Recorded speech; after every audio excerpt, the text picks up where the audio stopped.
Patriots come back and beat the Falcons that year. It's not wrong.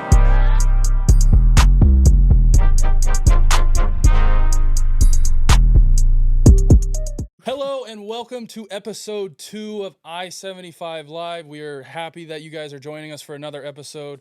This week, we are going to be talking more about Hard Knocks, obviously, because that's in the swing of things right now.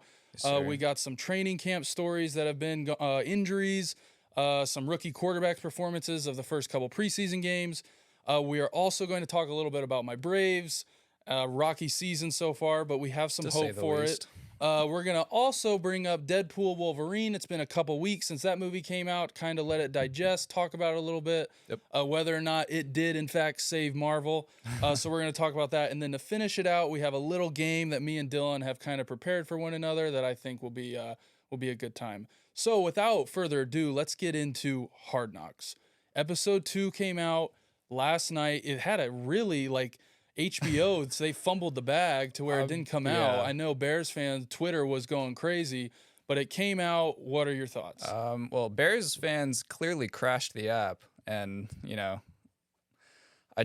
that's the wrong fan base to piss off, that's for sure. I saw, like you said, I checked Twitter, and everyone was going mad for, the last hour that it was supposed to be out. Just comment after comment, but it finally came out. I loved the episode. I actually saw some things that I was hoping to see last episode. Rome Odunze's talent show, his rookie performance was hilarious. I did see that. That was the song that he sang.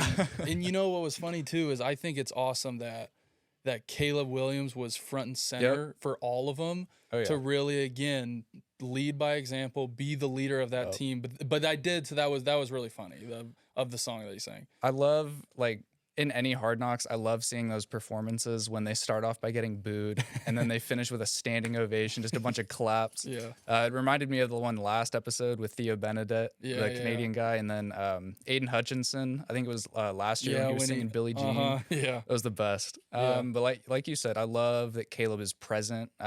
They showed a ton of him interacting with and supporting his teammates every chance he gets. I specifically liked when he went, during the game, when he went to Rome after he missed him on the pass in the end zone. They had a little conversation on the sideline talking about what he was looking for in that situation. Definitely an overlooked part, honestly, I think.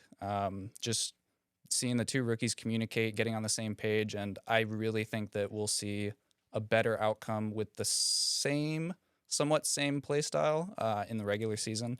And we finally got to see some of Austin Booker, who I talked about last episode as a stud.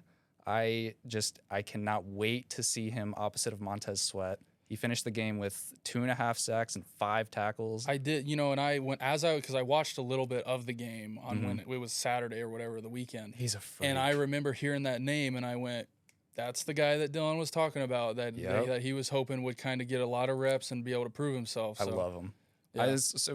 When we were playing the game last night, who did I compare him to? Oh, I can't remember. Right. It was Max Crosby, and I was watching the episode today, and that's who they compared him to. Yeah. And so I was obviously that was a big chip up to my ego, but and if you can get a guy too, I know we've talked about in the past of how good that defense was last year and going into this year. You had a guy that can get you, 10 sacks on the year, or just rush the quarterback at a really high level.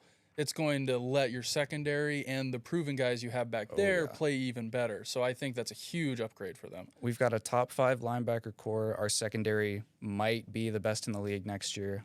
We returned all of our starters except for Eddie Jackson, who we replaced with Kevin Byard, who I love. I've loved him since he was in the league. He's a little older, but he is a very proven player. Even though he is older, last year he had a career high in tackles for the Eagles, and I think he was on the Titans to start off last year, and he got traded to Philly.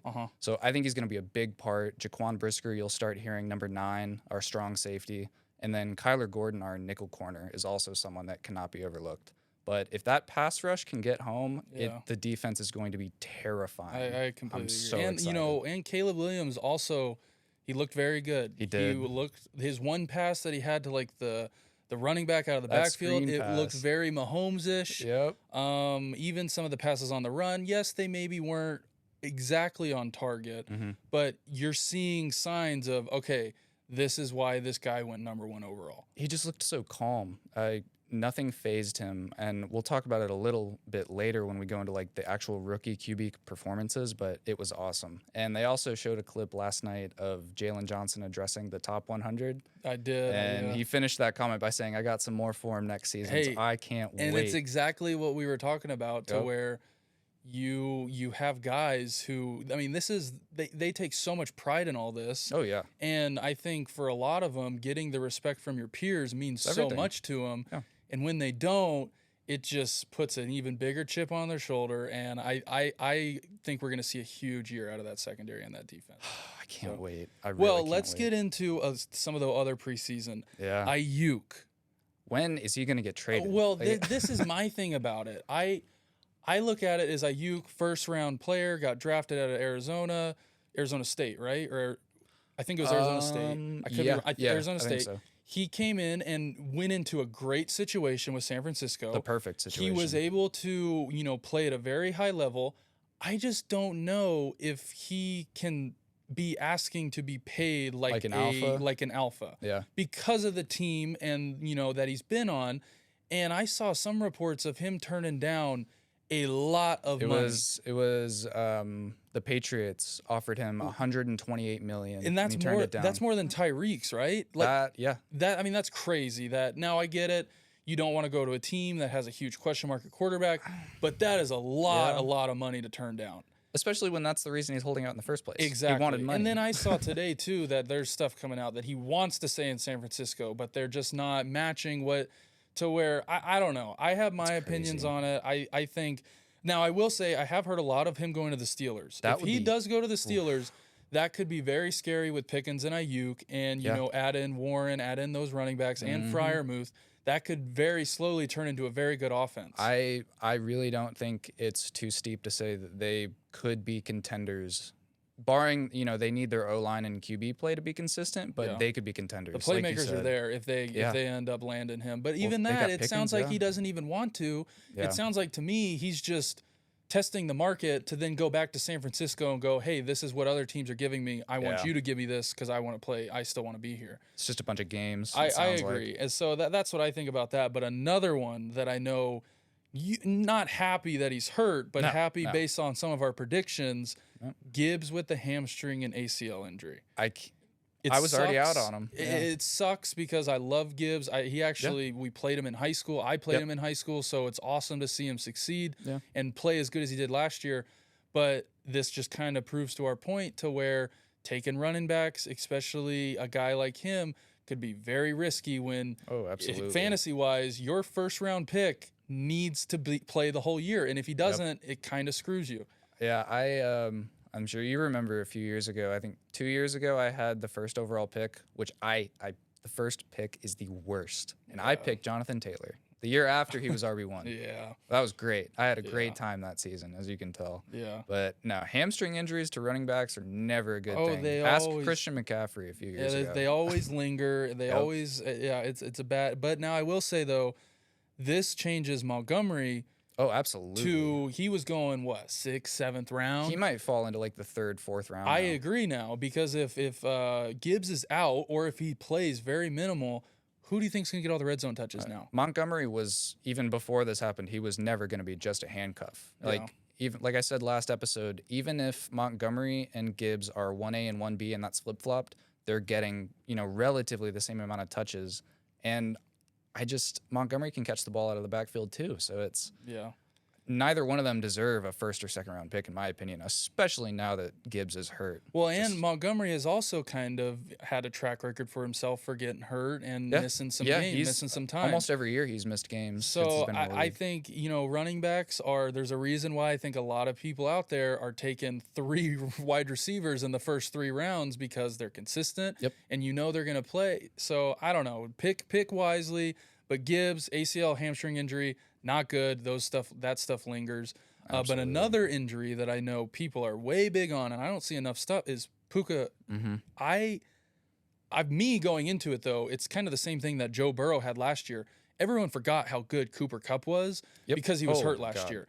Like, there are people taking Puka over Cooper. And I think that's crazy because Cooper runs that offense. And we have heard Sean McVay come out and say, Cooper's healthier than he's ever been. He is the lifeline to our offense. Well, Stafford's healthy too. Stafford's healthy too. And look, when they were both healthy, they won the freaking Super Bowl. Cooper Kupp also had the Triple Crown for receiving. Yes, so it's crazy that you can get value with like Cooper Kupp going in the 3rd, 4th round in some leagues. So and Puka being hurt now means that the roles very well could be flip-flop from last year to where Puka was healthy, Cooper was dealing with injuries. Cooper Kupp, I think, is an amazing value. I think he'll be back to his 1,000 yards, multiple touchdowns. Stafford loves throwing the ball. And on an offense to where they got rid of some outside wide receivers. Van Jefferson's gone. Yeah, Van Jefferson's gone. So I think Cooper Kupp is in for a huge year now that Puka, they've come out and said that he's dealing with some knee injury stuff. What was the receiver's name? They're like slot guy, Tutu Atwell. So he's still there, but obviously this just means more for Kupp. Like even if Puka's out on the field, at less than 100%, that's still taking eyes away from Cooper Kupp. Yeah. And for those of you that don't know what a Triple Crown is, he led the league in catches, receiving yards, and touchdowns. All three in the same year. And he was also the MVP of the Super Bowl that year as well. I think he might have been the first person to do that too. I think so. And I just a healthy Cooper Kupp, where you can be drafting him right now in the third round, that is a steal. That is a league winner. Oh, absolutely. And now he might be going up a little bit because Puka's hurt. People are scared of it, as he should. But if you can, draft Cooper. And that, again, could also be a huge, if you pair it with Matthew Stafford. It's a major stack. Major stack, and then build a team around it could be very scary. Well, that too, and Stafford will be throwing some receiving touchdowns to Kyren Williams too, who's an all-around back.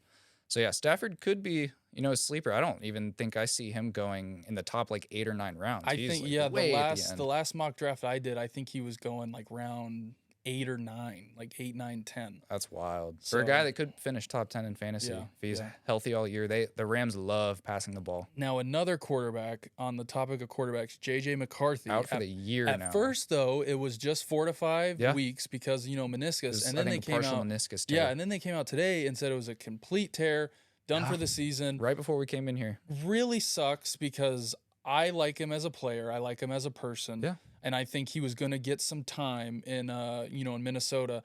I don't think he was going to start. I think Sam Darnold was going to hold that until, again, he kind of just let it completely go off the rails, and then they'd bring in JJ. But now it kind of sucks that he's not going to get that now opportunity you're this stuck year. with Sam Darnold. Regardless of how well he plays, you have nothing to look forward to because, he's gone. See you in 2025. Yeah. And I thought he looked good. I really did. After that initial interception early on, he really locked in. He started dealing. The ball placement was there. The pocket presence was impressive.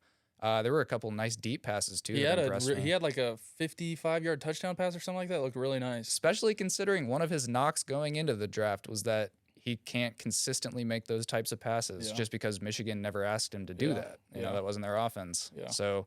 But the Vikings in general have just been crushed by injuries. They literally, again, happened today. Jordan right Addison. Before we came in here, dude. Yeah. Oh, my God. If you're a Vikings fan, you have to be just hurting right now. And before that, I saw a list of all the Vikings players that were hurt right now. I think their top 2 cornerbacks are out for the year. And unfortunately, their one rookie cornerback they drafted passed away. Yeah. So I've heard stuff. I mean, if I were them, I'd go after a Stephon Gilmore.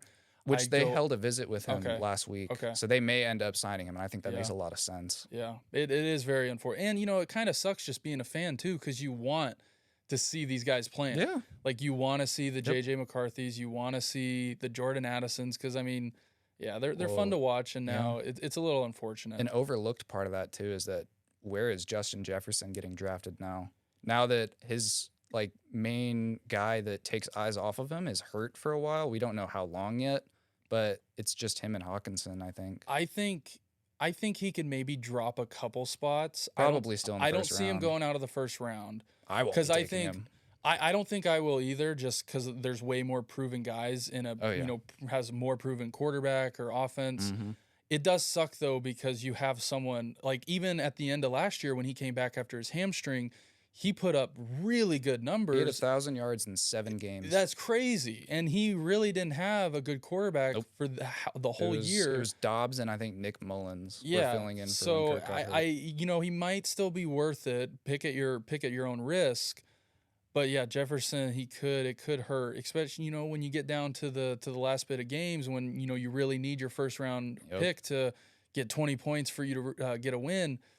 You might want to go with St. Brown, or you might want to go with Jahmyr Chase, AJ Brown, someone else that has a more proven quarterback. So, but again, topic quarterbacks. Bo Nix, I think also he was impressive. Yeah, I think Bo Nix looked really good. He had some really good pass. He threw the ball a ton. He played a ton. I think he was 15 for 21. Yeah, so he out of the pocket he looked good. His zip on the ball he looked very good. His arm timing strength too. I don't know if you saw the touchdown pass to Marvin Mims. I did. Like right on schedule. The second he made his cut, the ball was there. And there was one that impressed me. He was rolling out to his left, which he's a right-handed quarterback, so that's naturally crossbody, right to the sidelines on it for a toe tap, and it was. That was one to Cortland Sutton. Right? Yeah. And it was a very nice play. He read the pocket, got out when he needed to, made the pass when he needed. So I think Bo Nix, I know people, slammed him for staying in college for too long, being too old. Might have helped him. I think it might have helped him, and he looked very good to me. More quarterbacks, I think we can talk a little bit about the Patriots. That is... like you brought it up to me. Some people were talking, like the media was talking, why is Bailey Zappi still on this team? It makes no sense. When you have Jacoby and you have two rookies. Where he's stealing snaps. And I think he played, Drake May had one drive, which I think was stupid. Brissett had one drive, stupid. And Bailey Zappi pretty much played the whole second, third quarter. Wild to me. And then Milton came in the fourth quarter and had a couple drives. So why are you giving this Zappi the most plays, most drives, minutes over guys who you're trying to evaluate? It doesn't make sense to me. Yeah. And it might stem from having a head coach that is more defense oriented, to where maybe he's still trying to figure it out, but it doesn't make sense. Why are you giving a guy the most snaps when you have two rookies and a proven veteran on your team? It doesn't make any sense. Like, you took him third overall, and it's like preseason is for these guys, and Zappi's going into like his third year, right? Like, what you have in him. He's not just gonna magically turn into some stud that, we're like, oh, how did we miss this? Yeah. I mean, no, he's, from what I saw, it's a lot of what I saw the year before and the year before that. I agree. So give your rookies the playing time. And I know they came out and said that May and Milton are gonna get more minutes and more drives. They better, but it did. I was a little frustrating watching it, because you go into okay, let's see what these guys have. And then they barely play over a guy who played pretty much half the regular season last year. Yep. So that was a little bit disappointing. Hopefully it changes.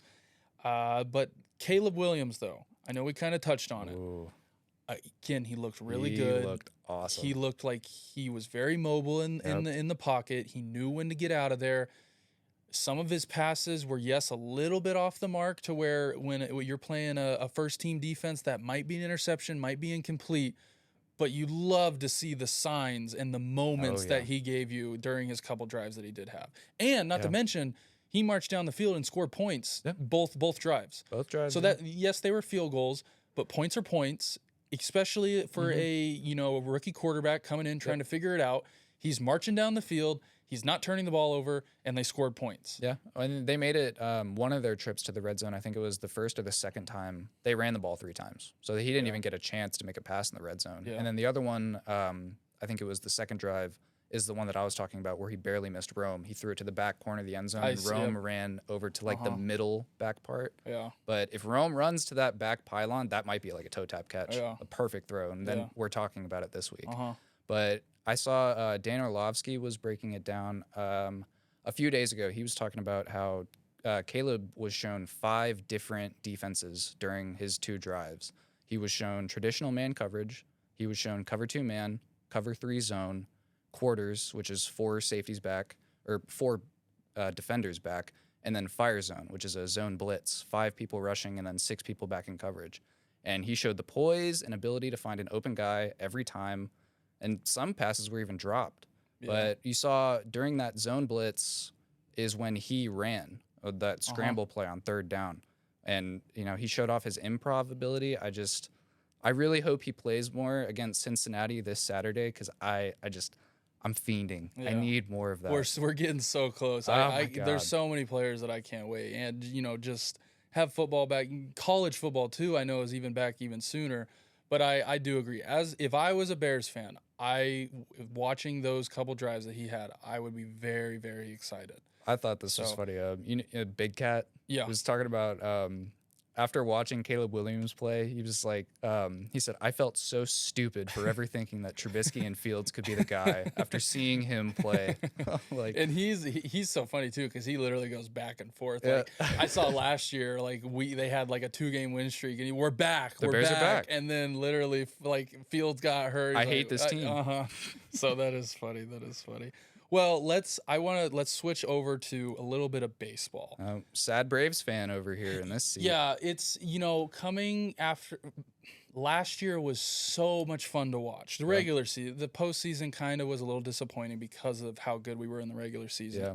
But this year, you can talk about injuries, yes, with Acuna, Strider, Ozzie, Harris, and our bullpen basically being a injury rotation farm. It sucks. It does suck to watch because I think how good, because they showed it last year. Yeah. And I know you can't expect that to be repeated because they tied the most home runs in a regular season ever. So they have one of the best rosters in baseball. I agree, and we have them locked up for a long time. So we have a window right now, and it really sucks that this year was kind of wasted because of some of the injuries we did have.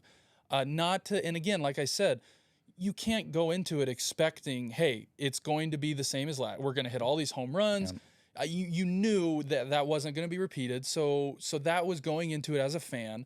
But guys are cold. They've stayed cold the whole year. I think the only bright spot in the lineup has been Ozuna. Yeah. And thank God we kept him because a lot of Braves fans and everyone out there wanted him gone last year. And if it wasn't for him, I think we suck even more this year. Mm-hmm. The starting pitching, though, this is something. The one bright spot. One bright spot. And I think Chris Sale, us picking up Chris Sale for what his contract was. I know he's been hurt. He's dealing with injuries. Not a lot of teams wanted him. It really sucks because if we would have had the starting pitching this year, put it on last year's team, y'all may win it all. Honestly. I think it'd be very hard to say that might not be the best team ever in baseball from lineup to pitching. Yeah. But that Chris Sale, I think, is having a full, Cy Young award winning season. He's been top 5 in Cy Young pretty much like the whole year. And for what we signed him for what we got him for, I think it was the best trade, best signing of the summer going into the season. I really think the Braves should have done more at the trade deadline too. They made a couple moves. Getting Soler back was huge. And he's played good the past couple of weeks. I know he had I think 4 home runs in the last 10 RBIs, 8 walks. Yeah, and he's batting .282. He's played very good coming back. I know he's leadoff when we've kind of put him in that. I know he's not the best in the field either, and we're having him play field because obviously Ozuna's DH. Yeah. So that's been a little bit of watching, kind of just holding your breath when he's out there. But yes, I think he's played very good for the role that he's coming in and trying to take on. It just really sucks because if the rest of the lineup, if Austin Riley, Matt Olson, I know Harris is coming back. Murphy, it's just everyone is having the worst year I think they've had. When you look on the back of a baseball card, this isn't supposed to be happening, and unfortunately, on top of all the injuries, on top of just guys not being able to get it done, it's just kind of caused a really bad year when it comes to not winning the division, not leading the division, having to play catch up.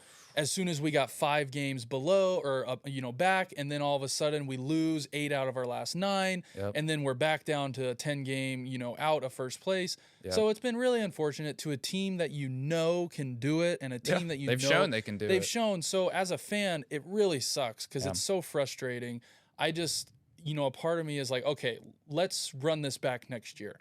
Same pitching. I know Fried might be gone in the off season because this is his last year. But you bring back Strider, you bring back Sale, you bring back Lopez. Schwellenbach has looked also very good coming out. Being I don't know if he's a rookie, but this is his first year in the bigs. It brings me a lot of hope to next year to go. Okay, let's bring back the hitting. Let's hit the ball the way we were doing last year. Hopefully this pitching stays, and then we can become one of the best teams in baseball again.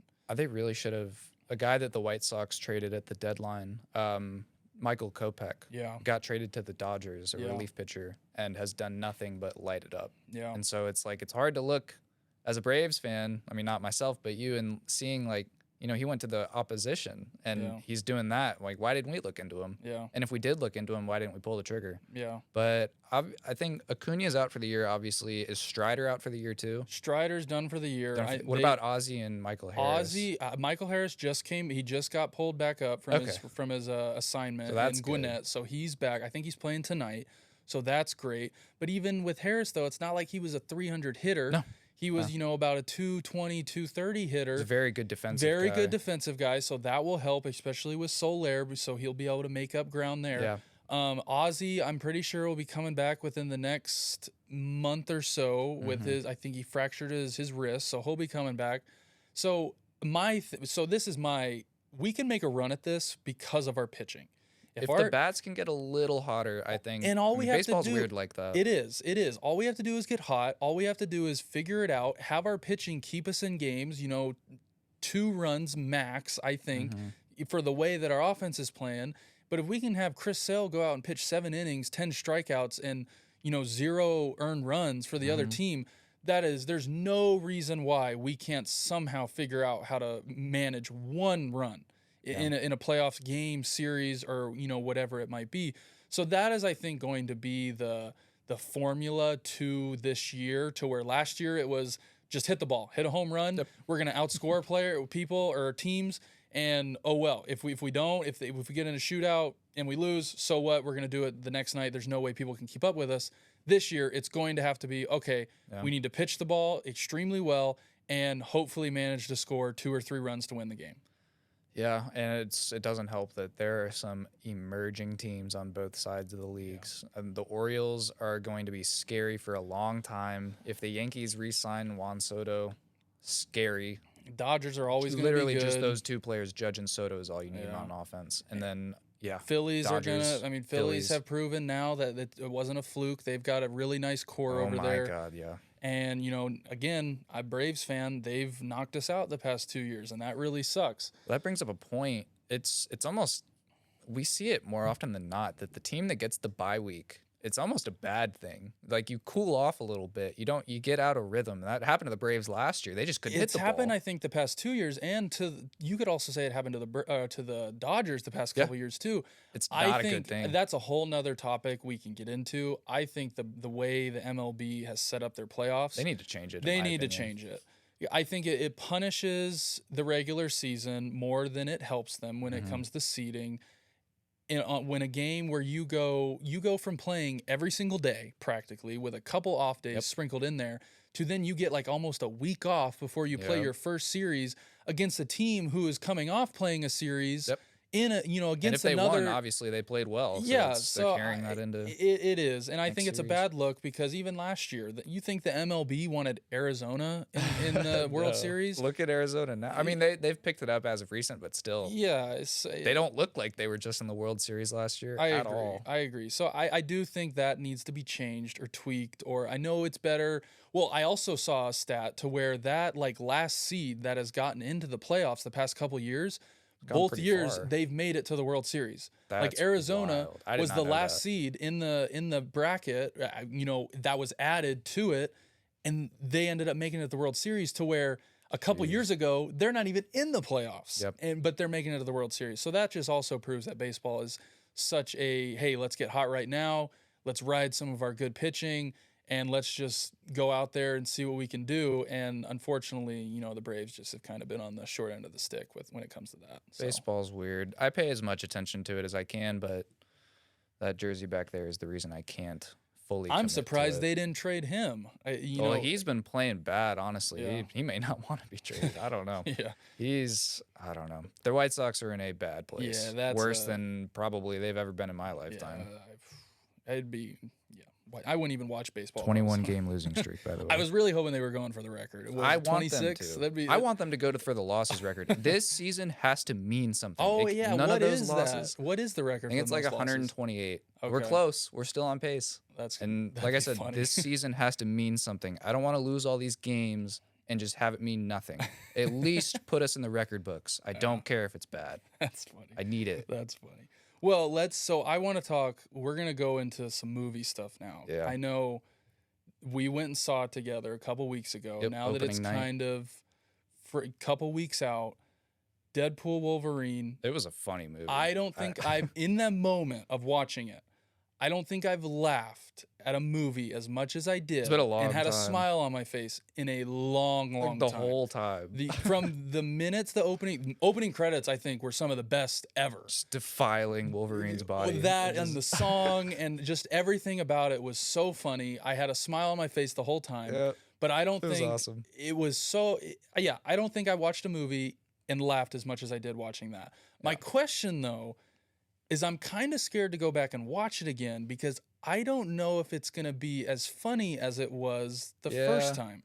So the reason I think it, I mean, maybe not completely, but I think it'll still hold up due to the characters that were in there being featured that may not ever see, you know, the big screen again. Like Chris Evans as Human Torch. Yeah, And then that was really Channing cool to Tatum see. as Gambit. That was also really hilarious. cool. Yeah. Stole the show. I don't even want to try to say some of his lines because they were really funny, but it was that was really. And, you know, on top of Channing Tatum, where they've been trying to make a Gambit movie for years. Finally got it. Finally got his moment, and I think he killed it. I think it was awesome. I loved seeing Blade come back too. That was awesome. cool too, and him being like, "No, there were only ever one gonna be Blade." one That was Blade. really cool. But I, you know, another thing watching it, I think the story was a little, looking back and having a full circle thinking about it. I think they could have done a better job describing how the Wolverine that we saw, that was kind of the main Wolverine, of doing a better job describing what he did to mess up. Because they kept on saying it. They you're the worst alluded to Wolverine. it. You're the worst this. You destroyed your whole world. You did this. And you were kind of, as a fan, being like, okay, like, let's see, like, what did he do? Yeah. Like, and it just never showed it to where it was kind of a little bit of a letdown. I hope that they keep that Wolverine for when they do Secret Wars, because that may be a thing where they revisit that in the future. But yeah, the story just in general, I feel like a lot of characters that were in the other movies just kind of felt like they were in the background. Like they were not important at all. Yeah. None of them. A lot of them maybe had like a couple lines and scenes. And that's what kind of made the other Deadpool movie so special, is that like characters that you probably wouldn't care about unless they were in a movie like that were able to shine. And then, I don't know. It was still a great movie, but they could have done better with the storytelling. I think it was a great movie. I think there were definitely some storytelling flaws that it had. Wish there were more flashbacks. It was hilarious. So that's kind of how I go into movies nowadays, is go into it. Don't think about what someone is, you know, the reviews and all that. Go into it. Have your own opinions on it. It made me laugh. It made me walk out of there and go, that was an awesome movie. Baby knife. Yeah, that was very funny too. A great movie. I do think there was some better storytelling aspects to where I felt like some stuff was rushed. Yeah. My favorite part, though, I think it was when Deadpool finally realized that when the TV age, I can't remember his name, but he finally was like, oh, they don't know, like, this is a secret. Oh, yeah. Like, you're doing this. They don't know what you're doing down here. That was really funny to me. But the whole comedic relief and the breaking the third wall that he does. Risen, baby girl. It was very, very funny. So that's what I would. But now, to go more into Marvel and kind of, you know, what we saw over after that movie came out, when I saw the video of Dr. Doom and Robert Downey Jr., my initial reaction was, holy crap. Yep. That's awesome. I love Robert Downey Jr. That's exactly what they wanted. That's exactly yes, exactly. But then the more I thought about it, I was like, hold on, does this kind of ruin what he was and what Iron Man, like? Because I think when Iron Man died in Endgame, it was the perfect ending. Oh yeah. He didn't want to create the time travel. He ended up doing it because he wanted to save everyone that he lost, paid the ultimate price, and sacrificed himself for everyone else to live. And to me, it was the perfect story from where Tony Stark was at the beginning of Iron Man 1 all the way to Endgame, and it closed it. And then when he came back and I saw him come back, I was like, that kind of just ruined his whole arc. Yeah. And I know they said that it's not like a variant, it's a completely new character because I know the whole Curious multiverse to and see all how that. they do that. I am too, and I didn't want. He was the one character that I always said I don't want to come back because of how I think perfect his arc was to start to beginning. Captain America too, honestly, had a very good. I agree too, to where he ended the way he wanted to, where he came back, he returned all the stones, came back old, lived his life out with Peggy. That's what he wanted to do, and that was his arc. It was the perfect ending. To I hope they don't ruin it. And you know, the Russo brothers directing it, I put my faith in them because of the movies they gave us in the past. So I'm sure they wouldn't have brought him back if they didn't have something good, something big planned. I just hope it wasn't. Getting paid a bag. Oh, too, that I think it's somewhere in the 80 millions or even more. God. I hope that's not what it is though, to where they know that the past year has been just terrible and trash with the whole storylines and just everything. And this was their one, you know, to pull all the fans back in. Oh, well, what can we do? Let's throw Robert Downey Jr. because everyone loves him and see if it sticks. And unfortunately, I think it worked to having people be excited and come back. Getting people talking. I hope they do it the right way. I hope they don't mess up his character. If they do it right, then it could pay off in a big way. But right now, it definitely seems like they panicked a little bit after the whole Jonathan Majors situation. Which very unfortunate. But because I really like the King. I like the whole. I did too. Loki was some of my favorite. Was cool. It was the whole story leading up to it and the build up and him, conquering all and had the multiversal war and just everything that had to go in it. I was great. And then it just kind of all went to crap. But you also look at it and go, hey, he was the main villain of this story that they were trying to build when it's just kind of been nothing but bad movies after bad shows. That Thor movie may be the worst Marvel movie I've ever seen. And like Secret Agent or the Secret Invasion movie. Yeah, I didn't even watch it. It just wasn't my favorite, and it didn't see draw the me in. Marvels. Yeah. Doctor Strange, the second one. I don't was even think honestly I've rushed. seen Eternals, the first Eternals. I don't even think I've watched that yet. It's really, and it means nothing.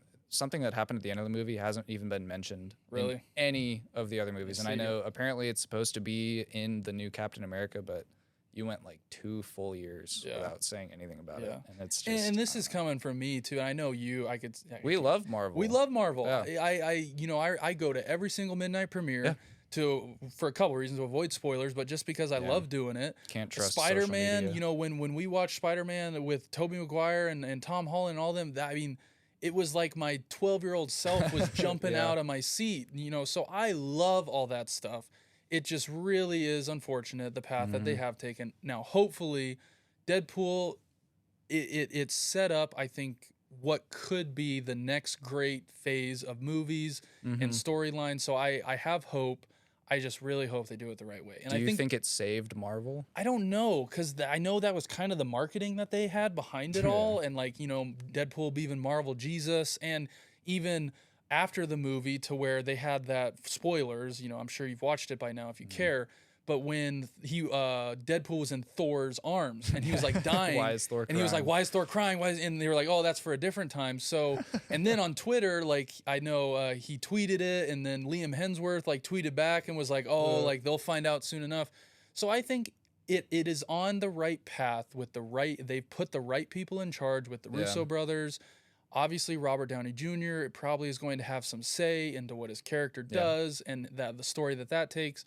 So I think they have the right people. I just don't want them to ruin, like I kind of said, Iron Man's whole story arc that I think is one of the best in that whole world of things.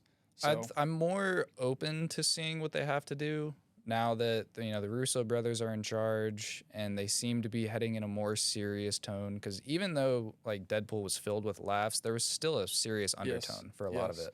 Like that moment between him and Wolverine is yelling at each other in the car. Oh, it was Wolverine just unloads on him. And you can it went from, at least in our theater, it went from oh, this is hilarious to sat back holy crap. He is you felt like he was talking to you. Yeah. And so it got really serious. And then, I think Hugh Jackman, though, I would love to see Hugh Jackman back. I think he'll be back for Secret Wars. I think that's confirmed, actually. Oh, okay. He'll be back for at least one. At least one. That'd be great, because I loved Hugh Jackman. But that scene, though, to where it was holy, that was real. And you know, knowing Deadpool always had something back to say. Nothing. He's just staring at him. Yeah. So I that was great. The whole movie as a whole, though, it made me laugh. I enjoyed it. A little scared to watch it again because I hope it brings back. But the opening scene with the awesome. Backstreet, was it Backstreet Boys? It was NSYNC. It was hilarious. The whole thing was. So if you haven't seen it, highly recommend it. Now it was kind of a little bit. It was R-rated, so obviously go into that. I know some people had some problems with it, and it was a big deal. Go into it knowing it's an R-rated Deadpool movie, and I want Marvel to shift towards more R-rated. Like, Logan's one of my favorite superhero movies of all time. That movie's perfect in my eyes. Like, I love it. And, like, I am an advocate for, I want to see an R-rated Tobey Maguire Spider-Man movie. We thought he was going to show up in this Deadpool movie because there was a scene of him in the car, like, shooting spider webs. And I remember you sending it to me, and you were like, there's hold no way on. he's not in There's the no movie. way, like, he's doing that, and he doesn't know, like... So that would have been cool.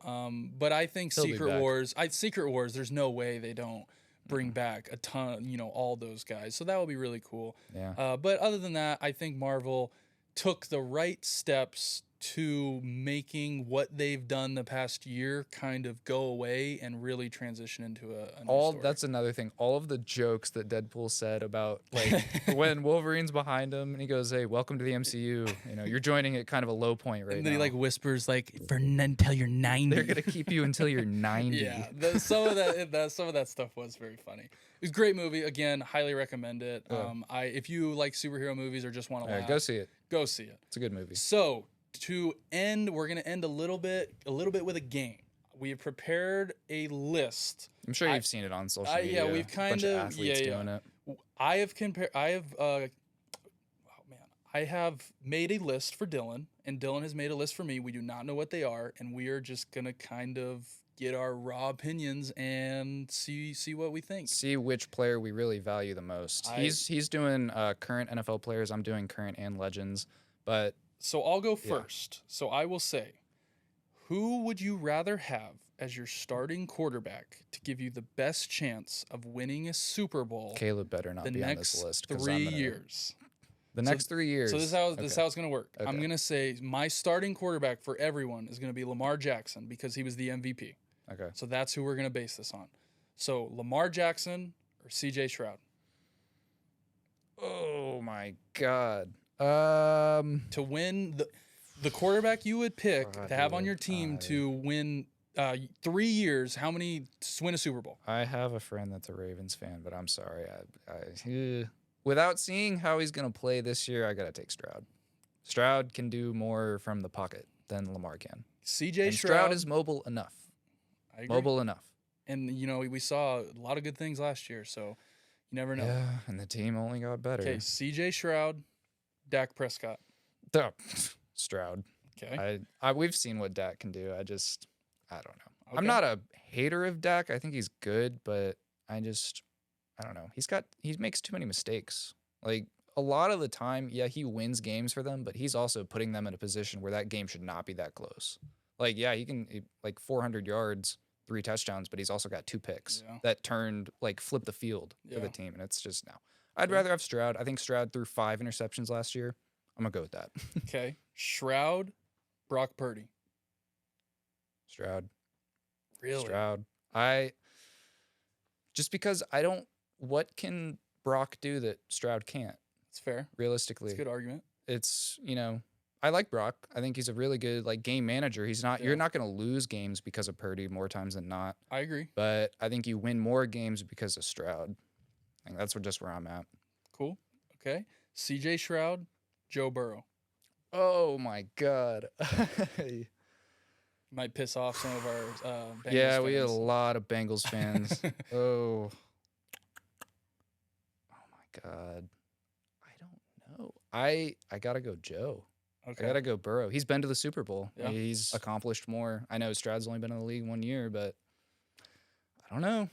Joe. I'd go if Joe if Burrow he's too. completely healthy, I think Joe. Right now, that answer may change after this season, but right now, I think Burrow. I'd go with Joe. Okay, Joe Burrow, Jordan Love.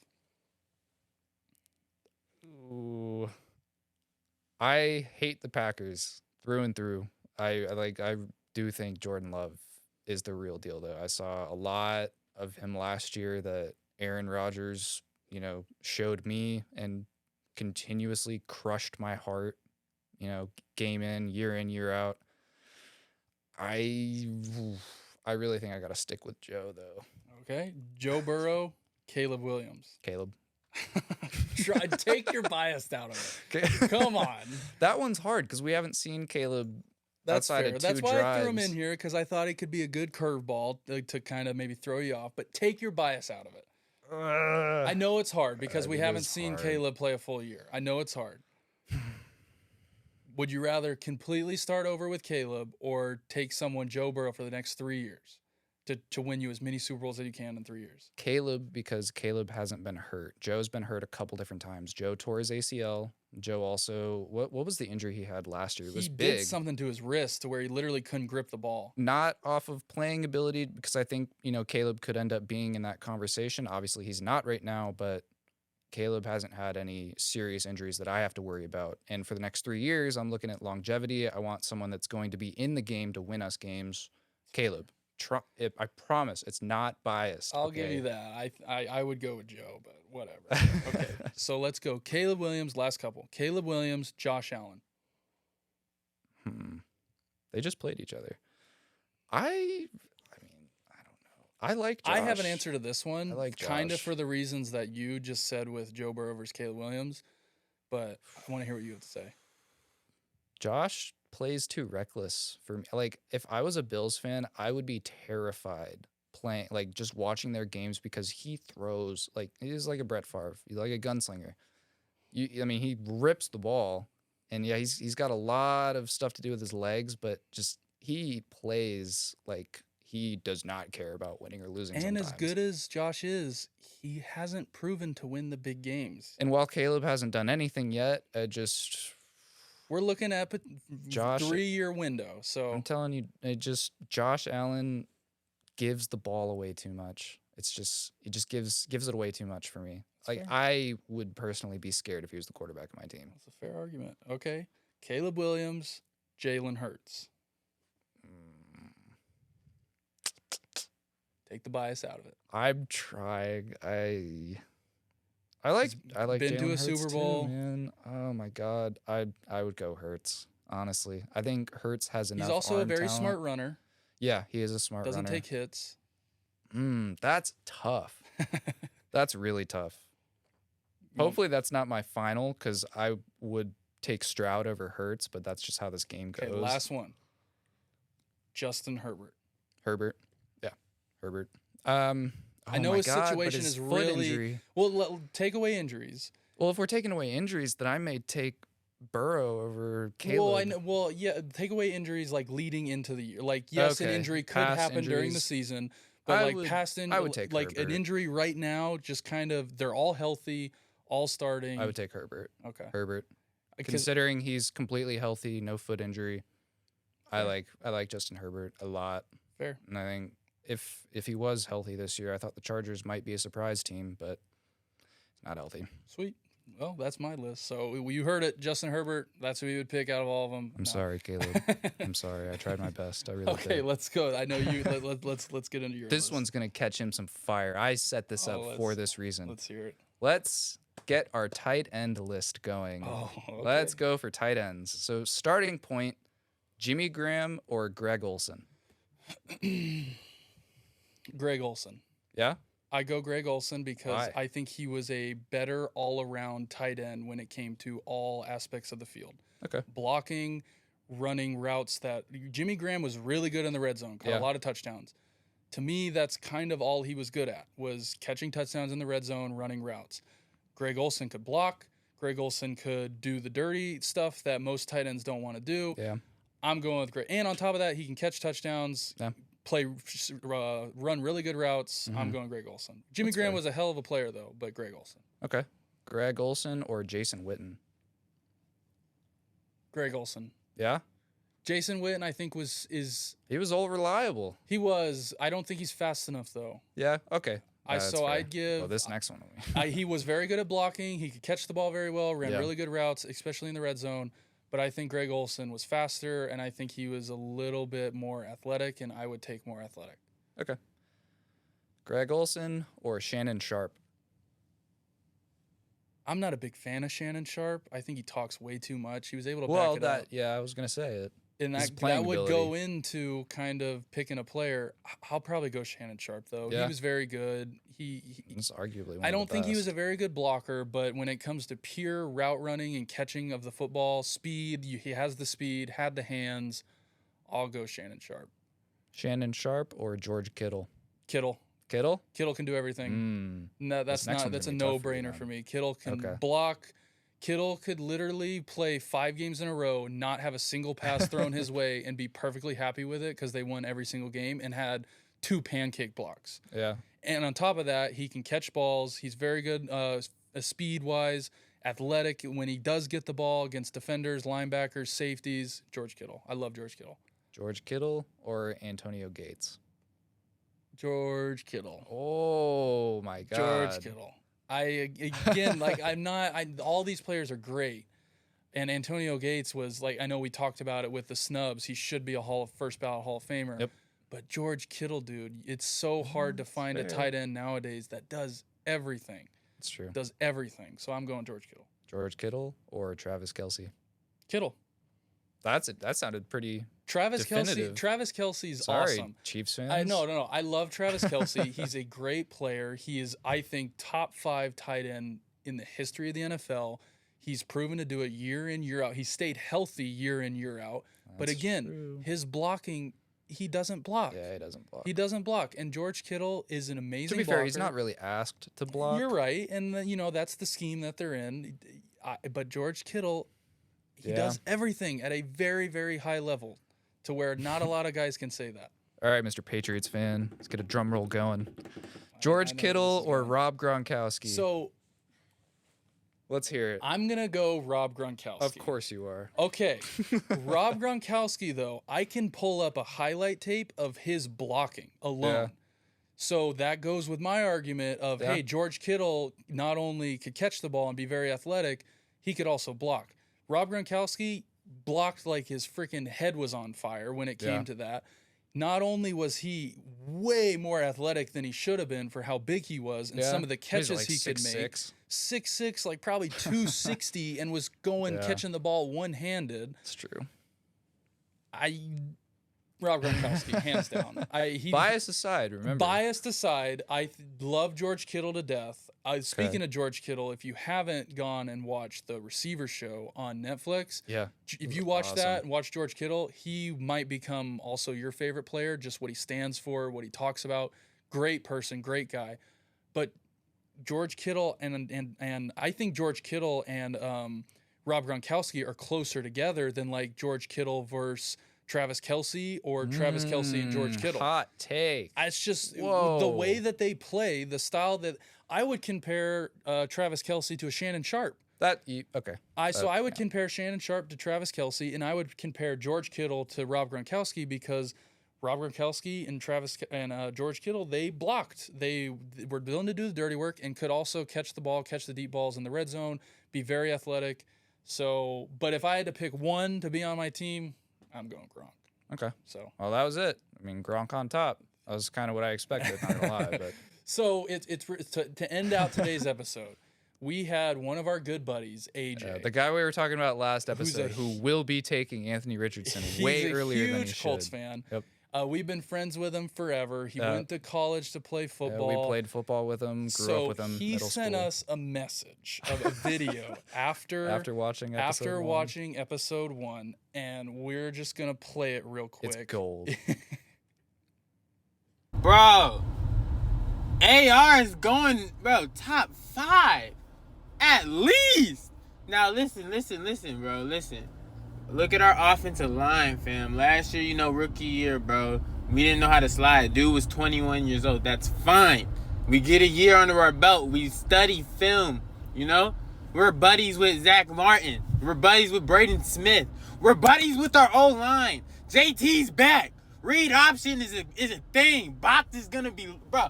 AD, Oh my God, bro! How do you sit here and say AR is not finna go stupid, Dawson? Bro, bro. It's alright. You already know who I'm drafting, so don't even worry about it. I'm making that mistake. Y'all might go first round with it. I don't care. I might, bro. That's crazy, bro. That's so crazy. Well, that's awesome. That was his take on. Now, let me just kind of clear up myself. I wasn't saying that Anthony Richardson's a terrible player. All I was saying is I'm not drafting him third round of my fantasy You're not gonna have leagues. to worry about that. Not gonna have to worry about it. He though. might go AJ, first he's round all with it. yours. Now you know you got two people that aren't gonna be taking him. Yep. So he's all yours, dude. Have fun. But You're gonna have to fight me for Jonathan Taylor. Though. Thank you for that video. That was really funny. That made me laugh. That made Dylan laugh. That was awesome. We had to put it up on the episode. But other than that, thank you guys so much for watching another episode. Do not forget, follow us on Instagram, TikTok, YouTube, all of our socials, Twitter. We're going to be posting some, Prize Picks stuff, leading up to the season. I know we kind of posted our first one. Yeah, of we have the our season-long bets. bet. That's Yep. some of our favorites that we talked about. We threw an extra one in there. Yep. But yes, follow us on everything, and we will see you guys in the next episode. Thank you again. Yes, sir. It's been real, guys.